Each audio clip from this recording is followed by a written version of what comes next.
السلام عليكم، ازيكم يا شباب؟ عاملين ايه؟ معاكم في حلقة جديدة من برنامج زكاة العلم نشره. وهو برنامج هدفه الأوحد والأسمى هو إفادة الناس عن طريق نشر وعمل لقاءات مع ناس اتقابلوا في بروجرامز قبل كده أو اتقابلوا في منح، أو بنتكلم برضو على مسابقات وناس أخدوا مراكز في مسابقات، أو بنبدأ إن احنا نعرف على مسابقات. طبعا من ضمن المسابقات اللي بتكون مثلا غير مش عليها العين قوي رغم أهميتها. والنهارده هنتكلم عن مسابقة Egyptian Youth Cyber Security Challenge، وهي أول مسابقة سايبر سيكيورتي لطلبة الهاي سكول. النهارده معانا بلال ومصطفى من ستيم أكتوبر سينيور 26، هيعرفونا أكتر عن المسابقة إيه هي وعبارة عن إيه وإيه الاستجابة بتاعتها وإزاي نقدر نشارك فيها ونقدر ناخد مركز بإذن الله. أهلا وسهلا بكم يا بلال ويا مصطفى، يا ريت تعرفونا بنفسكم. اهلا وسهلا بك يا زياد. انا بلال مصطفى 26 ستيم اكتوبر. تمام. انا فايس بريزيدنت لستيم ايجيبت هاك كلاب. تمام. الاورجنايزيشن اللي عامله المسابقه دي، المسؤول عن المسابقه وفاوندر المسابقه يو اي سي سي. تمام. والاورجنايزر يعني بشكل عام للمسابقه. اهلا بك يا زياد. انا مصطفى محمد، سينيور 26 في ستيم اكتوبر. انا البريزيدنت لستيم ايجيبت هاك كلاب، اللي هو الكلاب اللي منظم المسابقه. وانا كوفاوندر مع بلال للمسابقه، وان شاء الله باذن الله يعني النهارده نعرفكم على فرصه جديده تفيدكم باذن الله. هنبدا، بس اول حاجه قبل ما نخش في تفاصيل المسابقه هنتكلم عن يعني احنا مين بالظبط، او مين هو ستيم ايجيبت هاك كلاب، اللي هي الاورجنايزيشن او الكلاب اللي منظم المسابقه. ستيم ايجيبت هاك كلاب هو اول حاجه كلاب للبرمجه موجود في ستيم اكتوبر، واللي هي يعتبر يعني اكبر مدرسه ثانوي في مصر، او مدرسه المتفوقين في مصر، اللي هي مدرسه المتفوقين للعلوم والتكنولوجيا بالسادس من اكتوبر. تمام. الستيم ايجيبت هاك كلاب هو جزء من نون بروفيت كبيره اسمها هاك كلاب. الهاك كلاب دي هي نون بروفيت في امريكا، ليها متبرعين كتير زي ايلون ماسك وناس كتير مهتمه جدا بالتكنولوجي. هدفها كله ان هي تنشر الكود على طلبه الثانوي، خصوصا او عامه يعني الطلبه الاقل من 18 سنه. فاحنا برانش للهاك كلاب دوت في مصر، فاسمنا ستيم ايجيبت هاك كلاب. وعملنا ايفنتات كتير قبل كده، وعندنا كذا حاجه بنحاول نعملها عشان برضو ننشر الكود في مصر، خصوصا بين الطلبه اللي هم اقل من 18 سنه او في مرحله الثانوي بالذات يعني. بعض من الايفنتات اللي قبل كده عملناها حاجه زي كاونتر سبيل جيزه. كاونتر سبيل جيزه هي كانت جيم جام، وكانت الاولى برضو من نوعها للسن بتاع الطلبه ده في مصر، والحمد لله يعني يعتبر هي كانت الاولى على العالم حوالين كل الكاونتر سبيلز اللي اتعملت. يعني هو الهاك كلاب لما بينظم ايفنت بينظمه بقى في كل حته، في نيويورك وفي حتت كتير برضو في امريكا وفي حاجات في اوروبا وكده. فاحنا خدنا برانش للجيزه، والحمد لله كان هو الاكبر في العالم. كذلك عملنا سكراب يارد جيزه، برضو ده كان ايفنت مجاني تماما. الطلبه كانوا بيجوا يتعلموا ازاي يعملوا بروجكتات في الويب، في الجيم، في الروبوتكس، في خلال 12 ساعه في نفس اليوم بيتعلموا حاجه جديده ويطبقوا، في منتورز بيساعدوهم. وكان في رمضان وكان يوم جميل وكلنا فطرنا مع بعض. كل ده فور فري، يعني كل الطلبه كانت بتاخد تيشيرتات وحاجات حلوه جدا، وكل ده فور فري. واهم حاجه الكوميونتي والناس تعرفت على بعض وكده. اللي عايز يعرف اكتر عن الايفنتات بتاعتنا يقدر يزور يعني stemeeghackclub.org/hackathons، وان شاء الله هيعرف اكتر عن الايفنتات. عشان ما نطولش بقى هنخش عن في اي واي سي سي او الايجيبشن يوث سايبر سيكيورتي تشالنج، وبلال هيعرفنا اكتر. تمام. يو اي سي سي زي ما زياد شرحها في اول ذكرها يعني في اول البرزنتيشن، ان هي اول مسابقه سايبر سكيورتي للسن ده في مصر، اول مسابقه سايبر سكيورتي للطلبه يعني طلبه الثانوي بالذات من ثالثه اعدادي لثالثه ثانوي. ماشي. المسابقه بشكل اساسي ماشي هي مش معموله كمسابقه بس، هي طبعا بشكل اساسي هي مسابقه بس معموله علشان تبني كوميونتي في مصر للسايبر سكيورتي في السن ده. انا اصلا قبل ما اعمل يعني قبل ما اكون فاوندر للمسابقه دي، انا كنت واحد بتعلم سايبر من وانا في حوالي اولى اعدادي او ثانيه اعدادي. ماشي. لما يعني قعدت لحد ثانيه ثانوي بتعلم سايبر،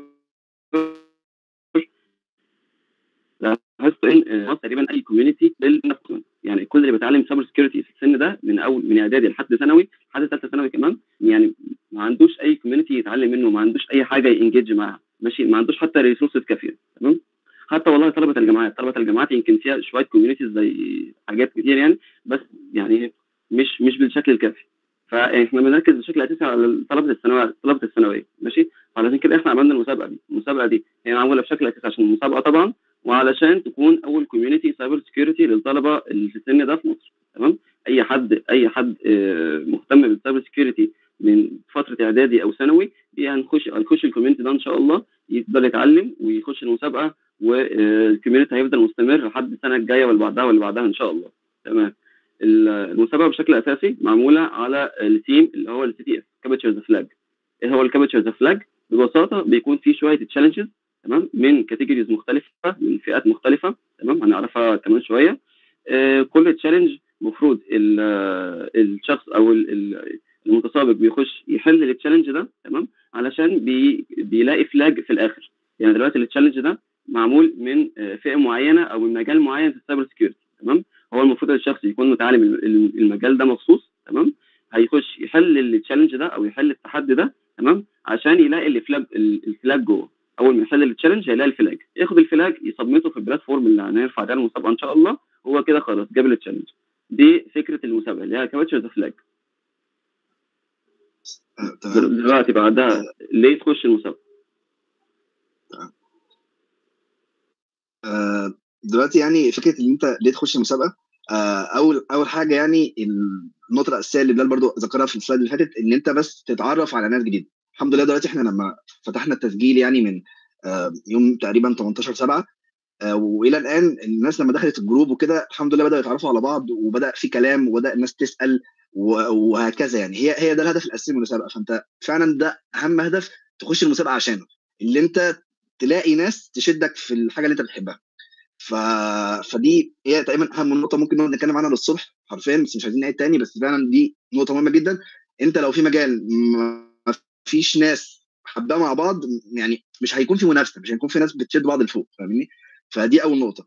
النقطه الثانيه ان شاء الله باذن الله برضو الناس اللي هتكسب باذن الله هيكون ليهم جوائز كويسه جدا، لسه هنعلن عنها باذن الله. وبس حابين نقول حاجه كده، انه الحمد لله دلوقتي يعني جيت هاب بيسبورت المسابقه بتاعتنا، وده اعلناه على الصفحه الرسميه بتاعتنا على الانستجرام يعني. فباذن الله يعني من الدونيشن بتاعهم لكذا حاجه ثانيه، وبنحاول نوصل لكذا حاجه باذن الله هيكون في جوائز تعجب الناس يعني. ده غير طبعا ان كله ان شاء الله هياخد شهادات.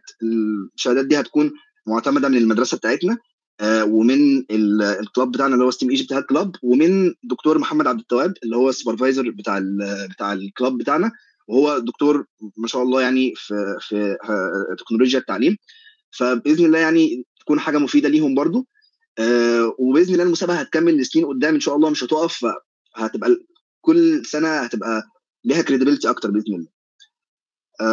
طيب نخش بقى على الفورمات بتاع المسابقه. تمام. الفورمات ده هو شكل المسابقه بشكل عام. المسابقه بشكل عام هي معموله على راوندين او على مرحلتين. الراوند الاولى اللي هي هتبقى اونلاين ان شاء الله يوم 26 شهر 8 يوم 26 الجاي ده، ماشي، هيكون فيها 12 تشالنج، تمام، من كل الكاتيجوريز. يعني متقسمين 12 تشالنج متقسمين على الكاتيجوريز اللي هنقولها في السلايد الجاي ان شاء الله. والمسابقه هتكون مدتها 48 ساعه متواصلين، يعني يومين كاملين. يعني هي مثلا هتفتح مثلا بكره الساعه 12، هتقفل بعد بكره الساعه 12 او يعني بعدها بيومين، 48 ساعه متواصلين، تمام. ودي اي حد يقدر يقدم فيها عادي لحد الديدلاين اللي هو يوم 21/8 ان شاء الله، ماشي. الراوند الثانيه اللي هي هتكون اون سايت في جامعه ما ان شاء الله لسه هنحددها يعني.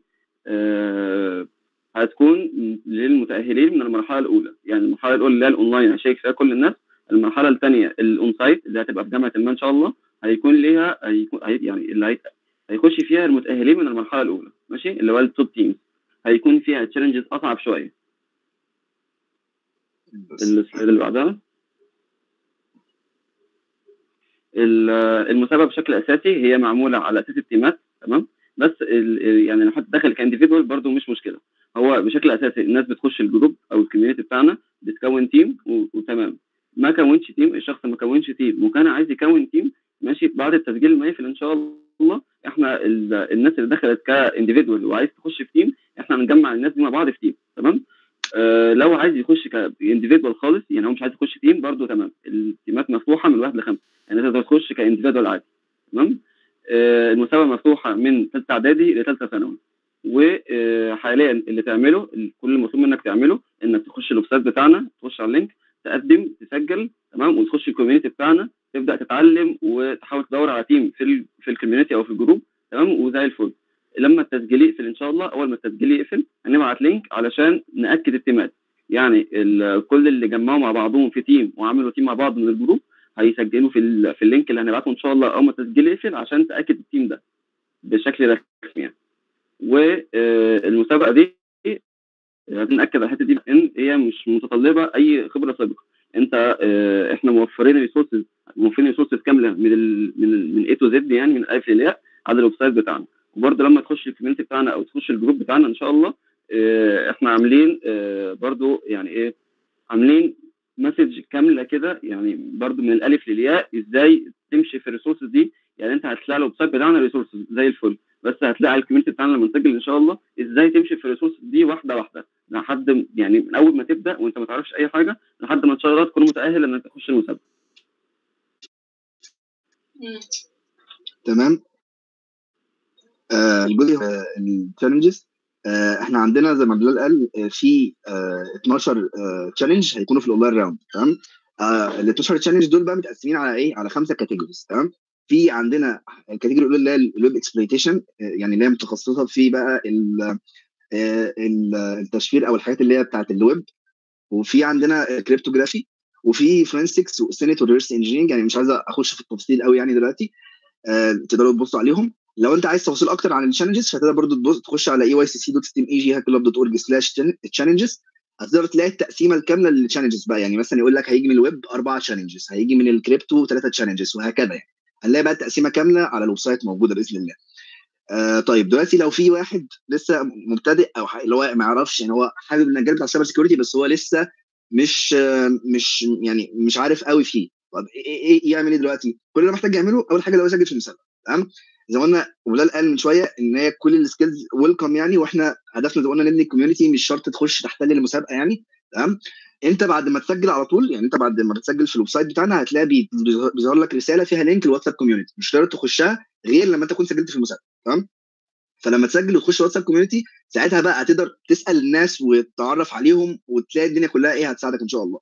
واحنا وفرنا يعني ريسورسز كامله لكل الكاتيجوريز، يعني كل كاتيجوري من الكاتيجوريز اللي انا سائلها ال5 من شويه دول تقدر تذاكرهم وكده من خلال الريسورسز اللي احنا حاطينها على الويب سايت بتاعنا. برضو ده تحسبا لان حد مثلا مش عارف يسرش او لسه مش فاهم في المجال قوي، فان شاء الله الريسورسز دي هتكون بتساعده يعني. وكذلك زي ما قال لما انت تخش على الواتساب هنلاقي ان احنا برضو مجهزين رسائل كامله وجاهزه بتوضح يعني عربي وانجليزي، يعني ان شاء الله ضامنين كل الفئات وكل يعني اي مستوى ان شاء الله يقدر يفهم ويقدر يتعلم يعني. احنا حابين نقول ان الديدلاين ان شاء الله للتسجيل هيكون يوم 21/8 الساعه 11 بالليل، الساعه 12 بالليل يعني. واول راوند زي ما قلنا يوم 26. فانت دلوقتي معاك يعني تقريبا اظن يعني حوالي اسبوعين نقدر نقول تقريبا حوالي اسبوعين مثلا. فانت حتى لو هتسجل دلوقتي انت فعلا لو دخلت في تيم تقدر تقسمهم على بعض الكاتيجوريز، وتقدر ان انت تاخد كاتيجوري معينه وتذاكرها كويس في المده دي، او تذاكرها الليفل اللي هو يخليك تحل برضه عدد اسئله كويس مش وحش يعني. فما حدش يقلق من فكره انه متاخر او كده، لا ان شاء الله عادي يعني هتلحق وباذن الله تعمل اداء مش وحش اطلاقا يعني. بس فما تنسوش الديدلاين يوم 21، وبيعتبر احنا كده خلصنا يعني الكونتنت اللي كنا حابين نقوله، وشكرا ليكم يعني. طيب في اي نصايح شباب حابين تقولوها يعني او كده اللي هيقدم في المسابقه؟ انا حابب اقول حاجه لاي حد مهتم بمجال السايبر سكيورتي عامه في الفئه العمريه دي، عشان الفئه العمريه دي بالذات هي الصراحه مهدر حقها في مصر. فلو انت مهتم فعلا بالمجال ولقيت انك مفيش اي حاجه مساعداك، لا يعني ما توقفش، افضل كمل وافضل اتعلم وتعلم وتعلم لحد ما توصل ان شاء الله لحد ما توصل لحد اولى جامعه، سواء دخلت هندسه كمبيوتر ساينس اي كليه. تمام. هتلاقي نفسك الحمد لله واصل لمستوى حلو قوي في المجال، تعرف تشتغل في شركه يعني تعرف تشتغل في شركه وانت في اولى جامعه كمان. فهو المجال على اي نعم مهدر في حقه في مصر في الفئه العمريه دي، بس دور على ناس في نفس سنك او حتى اكبر منهم شويه عادي، اتعلم معاهم ويخش انجيج معاهم لحد ما توصل لمستوى حلو في المجال ان شاء الله، وربنا يوفقكم كلكم. حابب تقول نصيحه ثانيه يا مصطفى؟ لا والله انا مش هزود على الكلام اللي بلال قاله. هو يعني زي ما هو قال. وانا حابب اقول برضو ان ما حدش يقدم في المسابقه باي دافع غير ان هو بس حابب السايبر سيكيورتي، او هو حابب المجال، حابب يتعرف عليه. يعني احنا والله ربنا يعلم احنا عاملين السيشن دي مش عشان بس الماركت للمسابقه ونجيب اعداد كبيره وخلاص، لا والله عشان احنا حاسين ان فعلا حاجه مفيده وعايزين ننشرها، بس مش جاست عشان نجيب اعداد يعني. فما تقدمش الا لو انت فعلا حاسس ان انت عايز تعرف على المجال، ويعني وحابب تاخد فرصه جديده باذن الله في وسط ناس يعني بيشاركوك نفس الاهتمام يعني. بس كده. زي الفل يعني بجد يا شباب، ما شاء الله عليكم، وكلامكم كان جميل جدا وفي منتهى الافاده. ربنا يجزيكم كل خير، ربنا يجزيكم كل خير على السيشن دي، ونتمنى ان يكون الكل اللي اتفرج على السيشن استفاد وعرف اكتر عن مسابقه ايجيبشن يوث سايبر سيكيورتي تشالنج واستفاد، وان شاء الله كلكم تقدموا يا شباب وتحققوا مراكز طيبه فيها. وبكده نكون النهارده خلصنا الحلقه رقم 95 من برنامج زكاة العلم نشره. نتمنى الكل يكون استفاد بيها، والسلام عليكم ورحمه الله وبركاته.